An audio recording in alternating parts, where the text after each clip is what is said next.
Diana Pratiwi, guru IPS SMP Negeri 1 Wonogiri. Pada kesempatan kali ini, saya akan menyampaikan pembelajaran berdiferensiasi pada kelas 8. Setiap siswa memiliki karakteristik yang berbeda-beda, baik dalam minat, gaya belajar, profil belajar, maupun potensi belajar. Oleh karena itu, kita sebagai guru IPS harus bisa memenuhi kebutuhan mereka yang berbeda-beda. Sebelumnya, saya melakukan persiapan dengan membuat skenario pembelajaran bersama rekan sejawat guru IPS dan atas arahan Bapak Kepala Sekolah. Pada tahap awal, saya melakukan pemetaan terhadap kesiapan belajar, minat, dan gaya belajar dengan menyebarkan angket. Hasil survei menunjukkan siswa dibagi dalam 3 gaya belajar, yaitu visual, auditori, dan kinestetik, sehingga saya bisa melakukan perencanaan dalam hal materi, strategi belajar, dan cara belajar. Waalaikumsalam warahmatullahi wabarakatuh. Selamat pagi anak-anak. Siap, pagi. Masih semangat? Masih. Bagaimana kabar kalian hari ini? Baik. Adakah di antara teman kalian yang tidak masuk? Ada. Alhamdulillah, kalian semua dalam keadaan sehat walafiat. Ya. Jadi pada pagi hari ini saya akan menyampaikan perlawanan bangsa Indonesia melawan Belanda. Ya, kemarin sudah kita pelajari ya, bahwasannya bangsa Barat datang ke Indonesia, ya. Kemudian menjajah bangsa Indonesia. Ada yang masih ingat apa yang menjadi latar belakang kedatangan bangsa Barat ke Indonesia? Ya, yes. Mencari rempah-rempah. Mencari rempah-rempah. Ya. Motivasi 3G. Motivasi 3G. 3G itu apa saja? Artinya apa, Bu? Kekayaan. Mencari kekayaan. Apa? Yang kedua apa? Gospel artinya apa? Ya. Yang ketiga? Glory. Glory artinya? Mencari kekayaan. Mencari kejayaan. Itu pelajaran kita minggu yang lalu. Ada lagi yang mau menjawab? Cika? Jatuhnya Konstantinopel ke tangan bangsa. Ya, jatuhnya ke Konstantinopel ke tangan bangsa Turki. Apalagi? Ya, Revolusi industri. revolusi industri. Rehat? Perkembangan iptek. Ya, perkembangan iptek. Ya, kemarin sudah kita pelajari. Jadi ketika itu akhirnya bangsa Barat datang ke Indonesia, kemudian menjajah bangsa Indonesia, ya kan? Ya, masih ingat ya? Ya, kemudian apakah selama bangsa Barat menjajah bangsa Indonesia ada perlawanan atau tidak? Ada. Jadi kali ini kita akan mempelajari perlawanan bangsa Indonesia terhadap bangsa Barat, ya. Melanjutkan pelajaran minggu yang lalu, ya. Kemudian ini kita bagi dalam 3 kelompok, ya. Kita bagi dalam 3 kelompok seperti yang kemarin sudah saya buat angket kepada kalian, ya. Yaitu kelompok yang pertama adalah kelompok visual. Visual di sebelah sana, ya. Visual ini adalah tugasnya membuat PPT lalu mempresentasikan ke depan kelas, ya. Jadi yang senang belajar dengan gambar-gambar, ya, membuat PPT, ya, nanti dipresentasi, ya. Kemudian kelompok yang kedua adalah kelompok auditori. Tugasnya nanti adalah bekerja sama dengan kelompok, kemudian berdiskusi, nanti kalian presentasikan di depan kelas, ya. Kemudian yang ketiga kelompok kinestetik, artinya kalian senang belajar dengan gerakan-gerakan, ya. Kamu nanti akan saya beri tugas bermain peran, ya, atau yang disebut dengan role play. Nah, sekarang saya berikan LKPD-nya, kalian kerjakan dulu, ya. Nanti kalian presentasikan atau kalian tampilkan di depan kelas. Ini untuk tugas kelompok.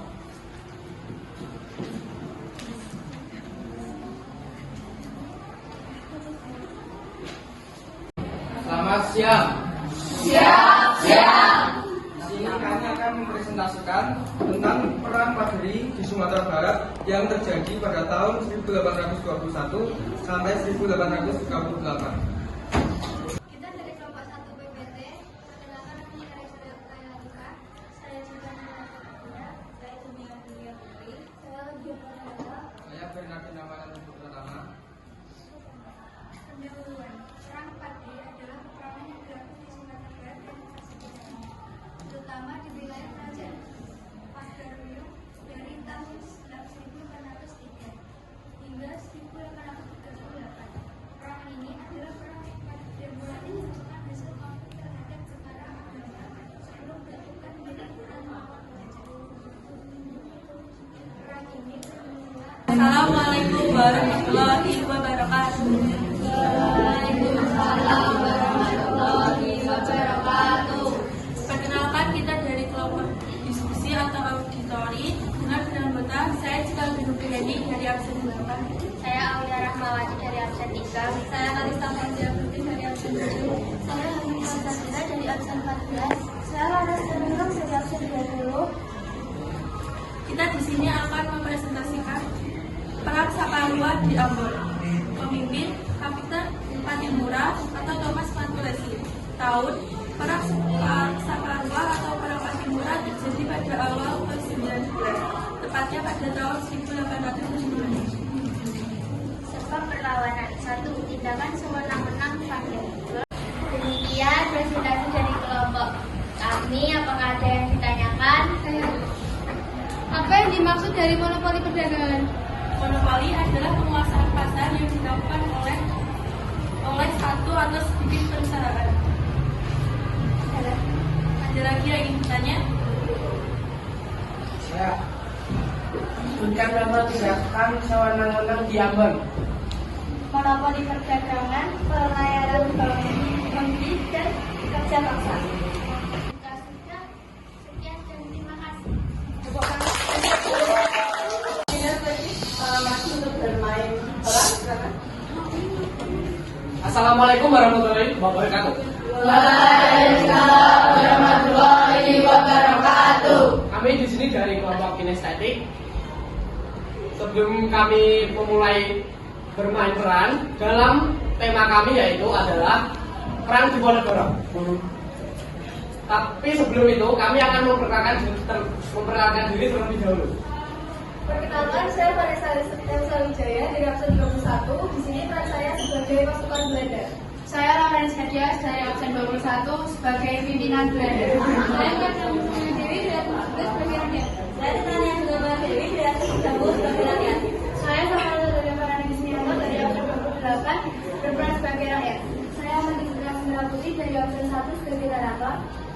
Saya Tendra Faksa dari absen 9 berperan sebagai Sindra Tukok. Saya Ridwan Kusuma absen 27.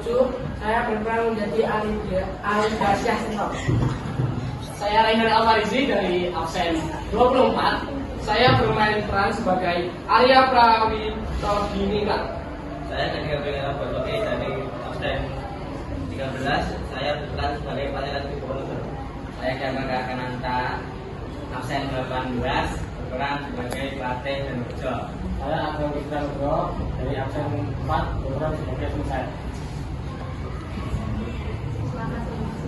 Selamat menyaksikan roleplay kami. Pada tahun 1825 sampai 1820 terjadi perang Diponegoro. Perang Diponegoro merupakan salah satu perang besar yang dihadapi Belanda. Setelah konflik terjadi, akhirnya Pangeran Diponegoro memutuskan hubungannya dengan pihak keraton.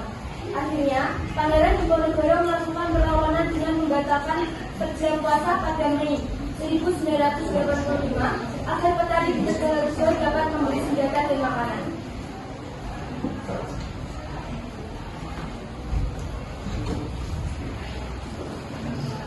Perintahkan kepada anak sebagai agar atau segera dilaksanakan. Dan saya akan segera laksanakan. Tapi apakah kita sudah mendapat izin dari Pangeran Diponegoro untuk memasang patok-patok tersebut karena patok tersebut melewati pekarangan Pangeran Diponegoro? Berikan saja apa begini padanya. Ingin demi kelancaran bangunan. Ya. Setelah Pangeran Diponegoro tahu, beliau memerintahkan rakyat untuk mencabuti patok-patok tersebut. Kemudian Patih dan Rejo datang.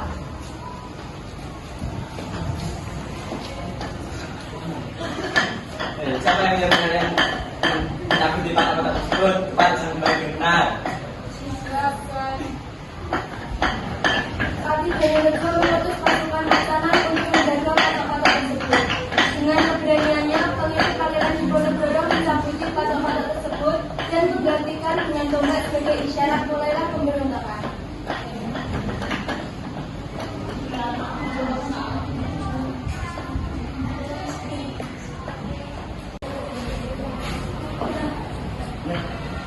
Tuan, bagaimana cara kita bertahan sementara ini? Tahun dulu sampai habis. Saya akan memberikan cara bertahan. Tetapi keadaannya semakin sengit di sekitar. Mari kita buat benteng pertahanan di gua sekarang ini. Tuan akan kami lakukan untuk perjuangan kita bersama. Kemudian Pangeran Diponegoro menyusun siasat perang merencanakan untuk menyerang keraton Yogyakarta dengan mengisolasi pasukan Belanda. Sebagai pemimpin Pangeran Diponegoro didampingi oleh Pangeran Mangkubumi Alibasya Senta dan Kiai Maja sebagai pengawas spiritual dalam perang ini. Perang ini semakin meluas hampir di seluruh Jawa. Karena itu, Belanda berusaha meningkatkan kekuatannya. Berkuat pasukan kita untuk melawan Diponegoro, serta kirimlah setan Florence untuk ke daerah Tegal dan ke daerah Kalongan, serta jangan lupa juga untuk mengirim Letkau Budial ke daerah Banyumas. Tetapi kami harus benar-benar memperkuat pasukan. Bagaimana kalau kita meminta bantuan dari pasukan kita yang berada di Sumatera Barat? Lakukanlah saja jika itu yang terbaik. Belanda menghancurkan pos-pos pertahanan pasukan Diponegoro. Kemudian pos Diponegoro dari Gua Selarong dipindahkan ke Dikson oleh pemimpin Alibasya Senta. Alibasya Senta berhasil mengalahkan Belanda di daerah bagian barat, dan pasukan Diponegoro pun mendapatkan kemenangan.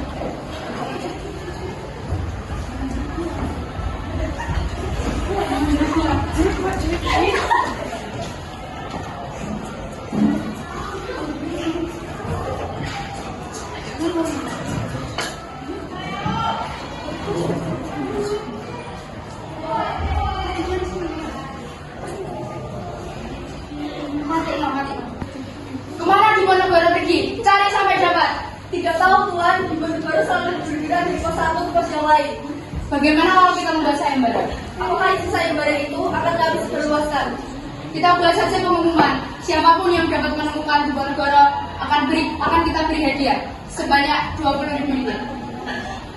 Segera pihak Belanda menyebarluaskan sayembara tersebut, tetapi tidak ada satupun yang tertarik. Pihak Belanda berhasil menemukan Diponegoro di daerah Gombong. Tipuan dari Belanda berhasil menyerahkan Diponegoro dalam keadaan lucu. Sekian tampilan roleplay dari kami. Mohon maaf jika ada adegan ataupun kata-kata yang kurang menarik ataupun kata-kata yang kurang jelas. Mohon maaf. Wassalamualaikum warahmatullahi wabarakatuh. Jika di mana pelajaran hari ini? Saya senang dan antusias dengan pembelajaran hari ini karena bisa mendiskusikan dalam pembelajaran dengan teman-teman yang memiliki pikiran yang sama. Oke, terima kasih Cikal. Gimana pembelajaran hari ini? Menurut saya pembelajaran hari ini sudah sangat seru dan juga menyenangkan karena di sini kita bisa saling berinteraksi dengan teman-teman untuk membuat tokoh dalam bermain peran. Ya, terima kasih dia. Ya. Bagaimana Ciba untuk pembelajaran hari ini? Saya sangat merasa senang karena kelompok saya bisa bekerja sama untuk membuat PPT yang menarik dan dipresentasikan dengan baik. Ya, oke, terima kasih.